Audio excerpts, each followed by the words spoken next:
Hi guys, welcome back to my channel. Today I'm going to share with you some British English accent and pronunciation tips and a few of my best kept secrets for learning British English and sounding more British if that's what you're aiming to do. So these are just quick little things that will immediately make you sound more British and it will improve your fluency as well. Pronunciation is one of the hardest things to learn and it takes a lot of practice to get your English to a native or near native level. If you're new to my channel, you may not know that English isn't my first language. I am not an English teacher. I am an English student. I learned English as a second language. My first language is Portuguese. I'm from Brazil and I was brought up there for 23 years of my life, and then I moved to the UK and have been living here for just over 10 years. So if you're just starting learning English, or you're interested in the English language, or you've just moved to the UK and are looking to improve your British English,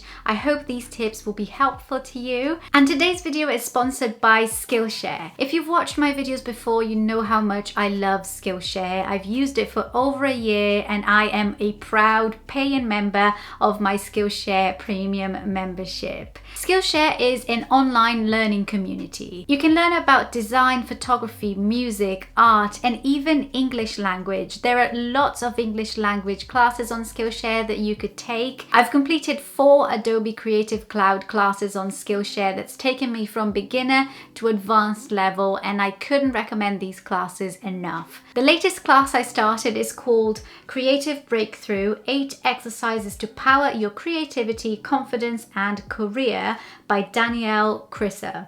And it's a really interesting class because I've been struggling with my motivation and creativity when it comes to Instagram posts, and I wanted to learn some techniques that I could use to get rid of that creative block and just let creativity flow a bit more. There's 12 videos in that particular class. They're each 4 to 5 minutes long, so it doesn't take much of your time at all, and it really helped me have these techniques for when I feel stuck again and just to be able to get out of that creative block funk. If you want to take this class, you can do it for free if you use the link in the description box of this video.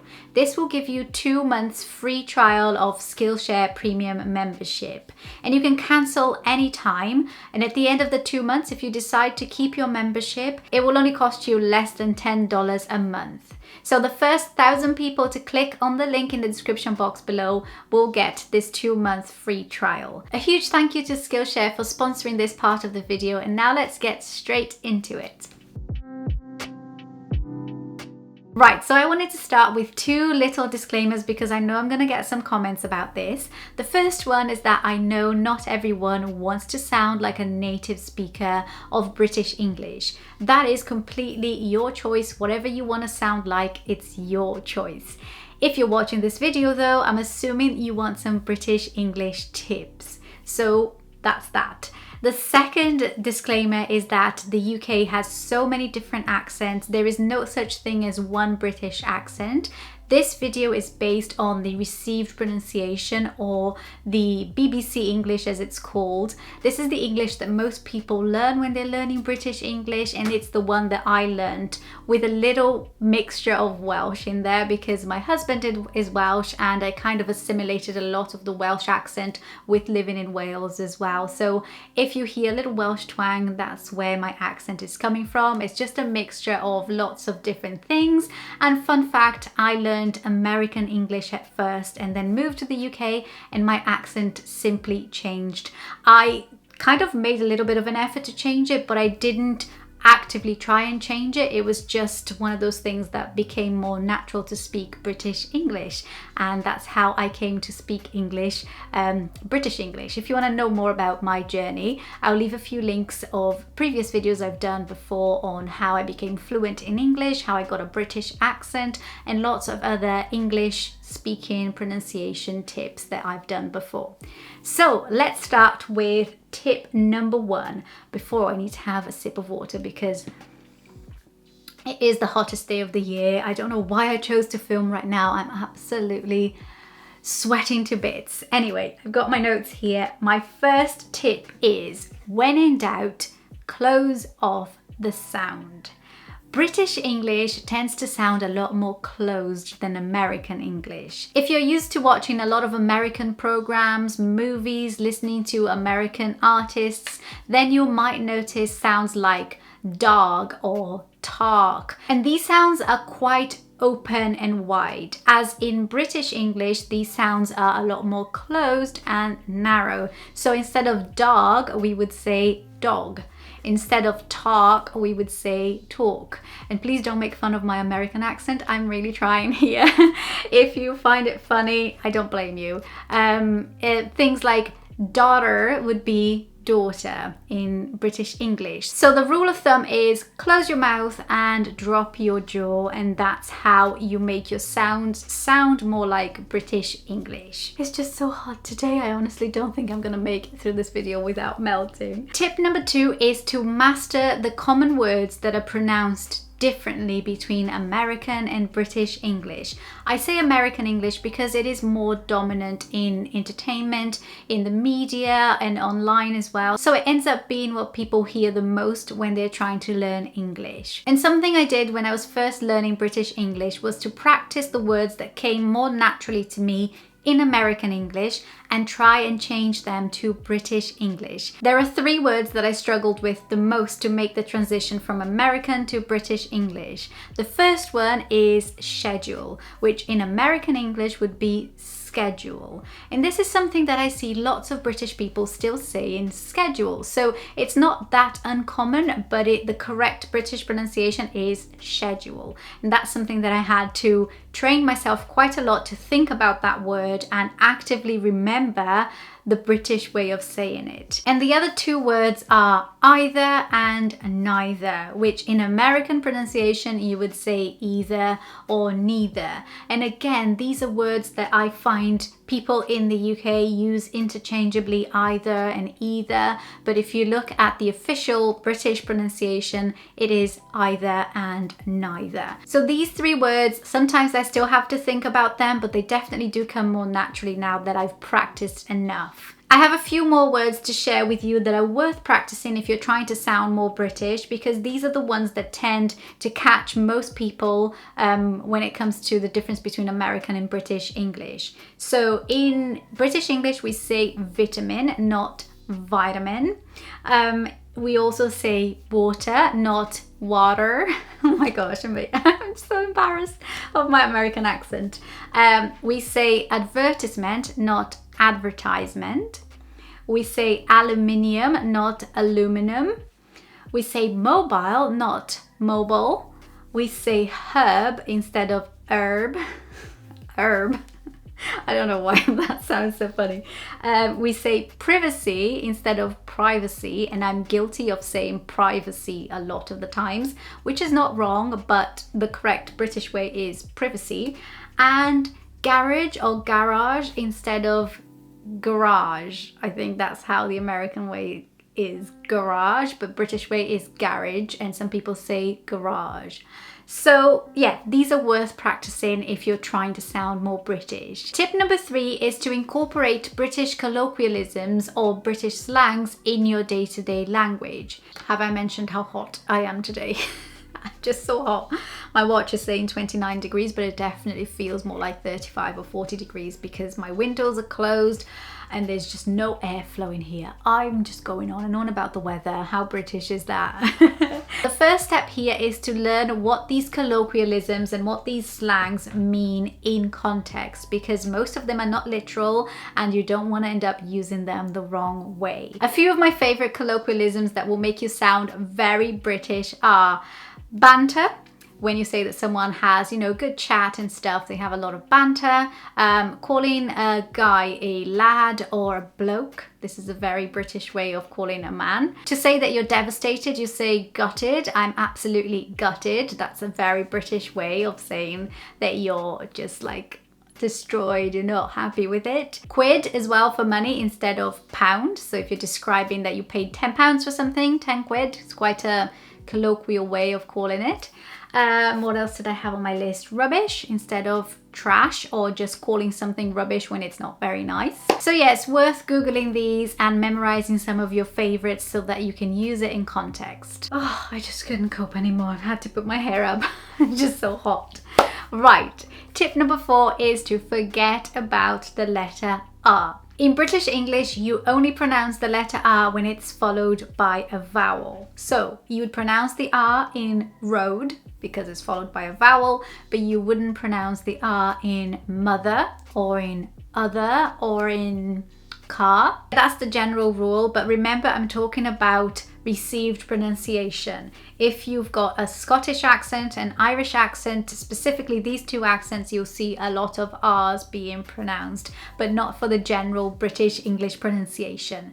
So that's tip number 4, forget about your R's. And then tip number 5 is unless you are linking. Linking or catenation, which is the official grammatical term for this, is when you link or join the last sound of a word with the first sound of the next word. And this is done to avoid awkward pauses and to make your speech flow better. Doing this will make you sound a lot more fluent and native of British English. Usually when you hear a native Brit speaking, it may sound like every word is joined together into one big mumble jumble, and that's because they're doing a lot of linking. The reason why I said in the beginning unless you're linking is because when you're linking, usually you sneak in a little R in the middle to link the two words together. So for example, if you were to say I saw it, that pause between saw and it is quite unnecessary. So in conversation, if you kept that pause, it would sound like I saw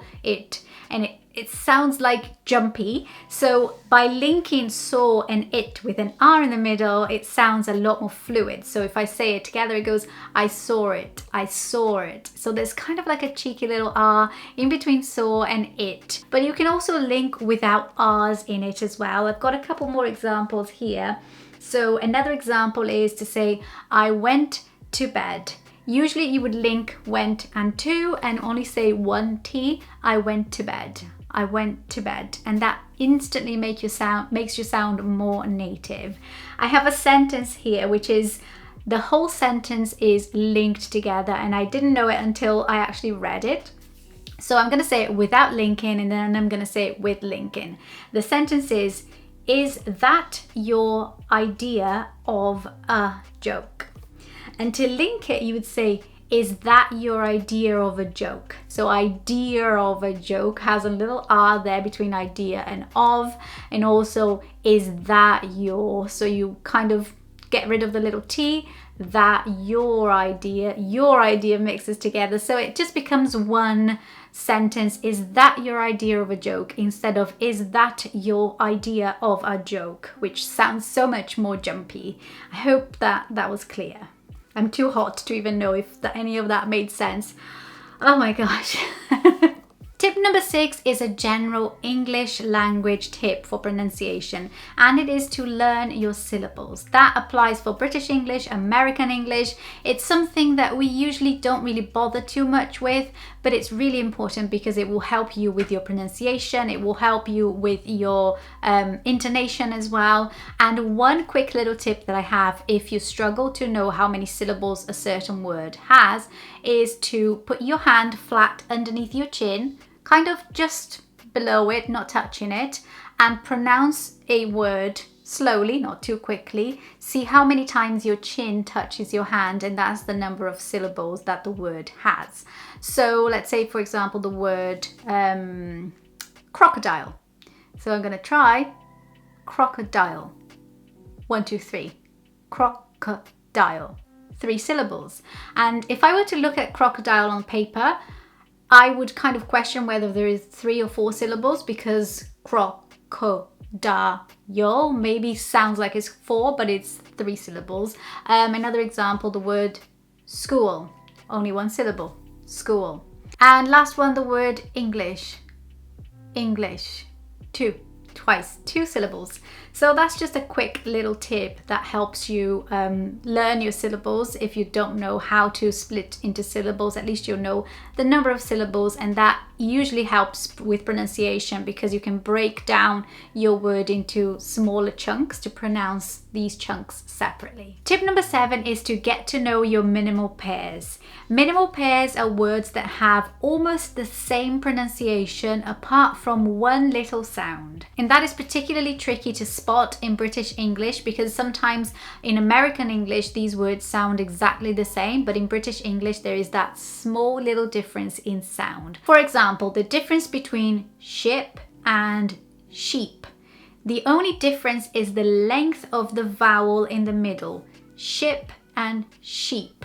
The vowel sound in sheep is a lot longer than the vowel sound in ship. And that's something that catches me a lot. If I say these words without thinking, I might end up saying sheep instead of ship and vice versa. And a few other words that I had written down here which are worth practicing are tin and ten, worse and worth, sit and seat. That is one that's especially tricky for me, sit and seat, and cot and court. So definitely practice your minimal pairs. This is something that will help a lot with your British pronunciation. Tip number 8 is to practice the sound of the letter U.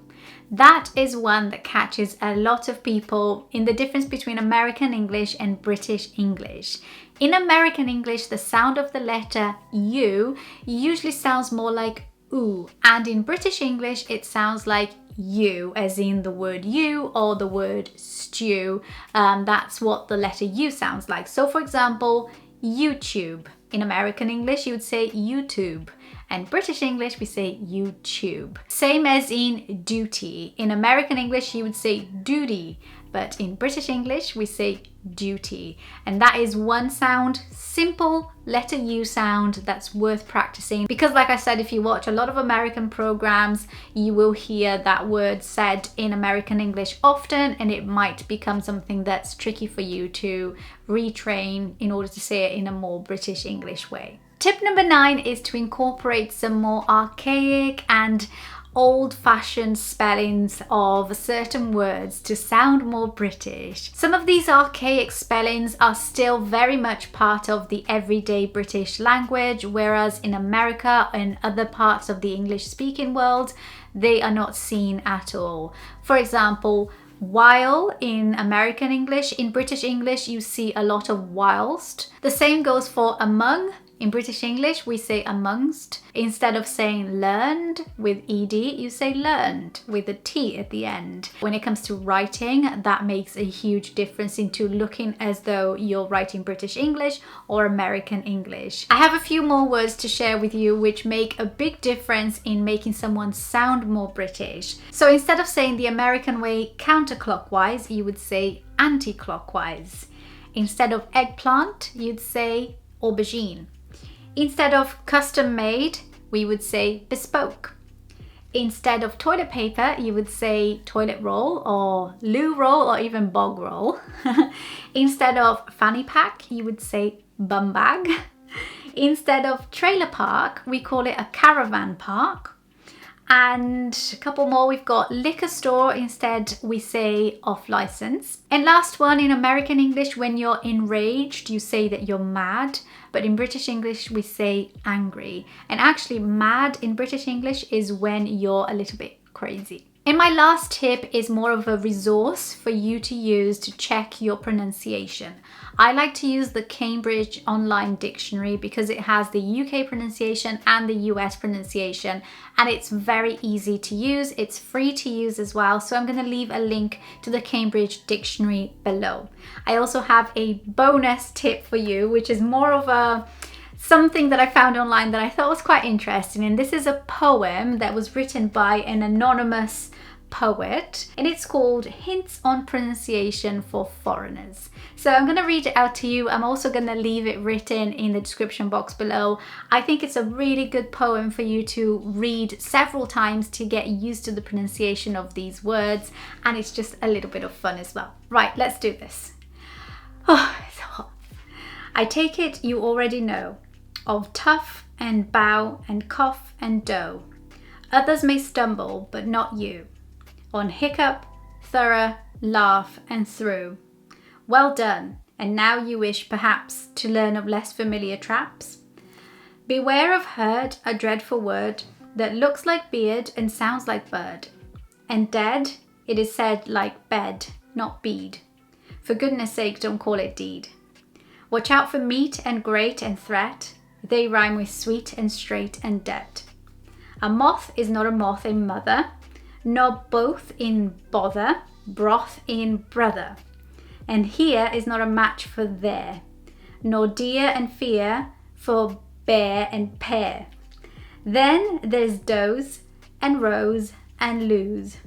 Just look them up, and goose and choose. And cork and work and card and ward. And font and front and word and sword. And do and go and thwart and cart. Come, come, I've hardly made a start. A dreadful language, man alive, I'd mastered it when I was 5. So there you go, this is a poem that's really good to practice your pronunciation. I think I stumbled in a couple of the words there, but it's really good practice, and I'm gonna leave it below if you're looking to practice your pronunciation of these words. There's some really good ones there, especially the first ones, tough and bough, cough and dough. These are very difficult words to remember how to pronounce. And yeah, I hope you guys liked this video. Hope you found it interesting and helpful, and hope you weren't too bothered by the fact that I was complaining so much about the heat today. It is just so hot. And yeah, if you like this video, please make sure to share it with your friends, share it on WhatsApp, on Instagram, on text messages, email, however you want to share it. Just send them a link to the video if you think it's helpful for them, and give this video a thumbs up if you enjoyed it. If you're new to my channel, I'd love for you to subscribe and hit the notification bell. That means you'll get a notification when there's a new video from me. Also, don't forget to check out Skillshare to get your 2-month free trial by using the link in the description box below. I hope you're having a lovely day, and I will see you next time. Bye!